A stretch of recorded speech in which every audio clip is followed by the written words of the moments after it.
Ayan, sabi na nga eh. Biscuit din. Biscuit. Ayan.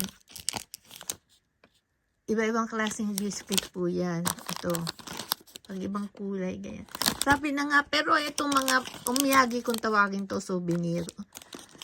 Grabe po ang mahal pag binili mo to. Kasi box lang. Ang pinag-aanuhan dito yung lagayan yung box. Tsaka nakakaano po ang itapon. Ayan. Nakakaano pong itapon po to. Ayan. Kasi pwede siyang i-display eh. Lumini, di ba? Lumini siya.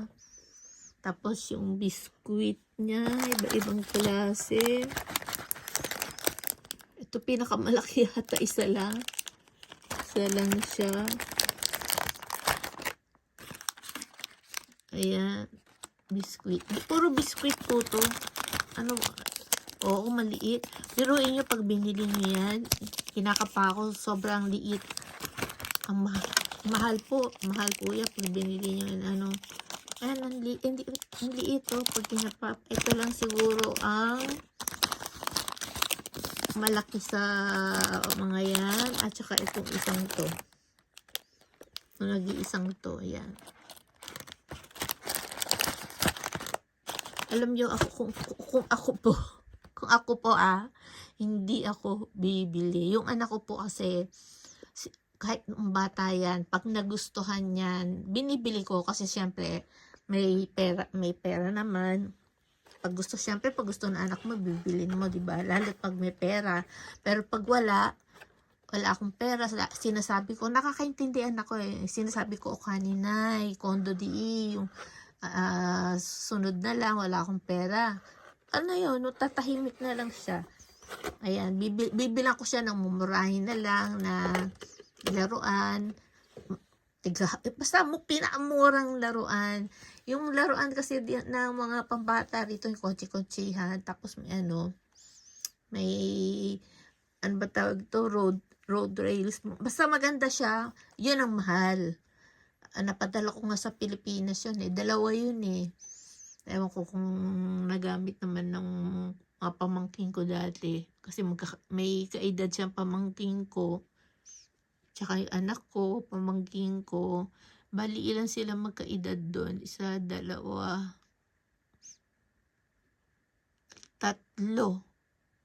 Tatlo sila magkaedad. Pero ang pwedeng gumamit po noon yung anak ng ng kapatid ko pang isa. Kasi mas bata-bata yung pamangkin kong yun.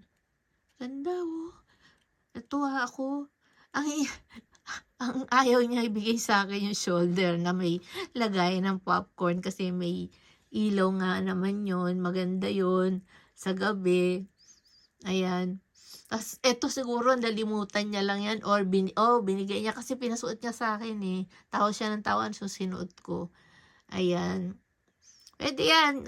Kay Inday Sara, BP Sara. Ayan. Ang ganda oh. Kung hindi lang L nakalagay dito eh. Sayang no. Ayan. Ang ganda po ang paggawa to sa Pilipinas no. Kung may magagawa ng ganyan. Tapos lahat magsusuot kulay green. Lahat green. Ako ko na po yung color green. Halos lahat ng mga ko na dito. Hindi, mahilig ako sa beige. Ayan, light, red, blue, at saka ano ba yung mga ko. Ayoko naman siya. Lavender. Ayan, gusto ko. Yung green talaga, hindi talaga ako masyado sa green. May mula nung kay BP Sara, ayan, nag-green na ang aking green-minded na po ako.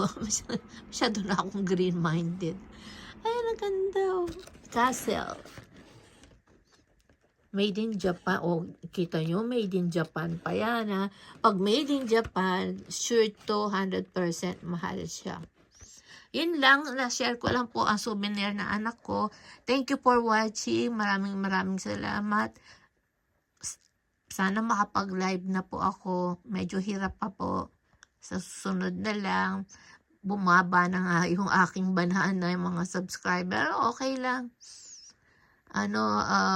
Sunod na lang ako raratsyada. Masarap magratsyada ngayon kaso ang gagaling ng mga vloggers, eh.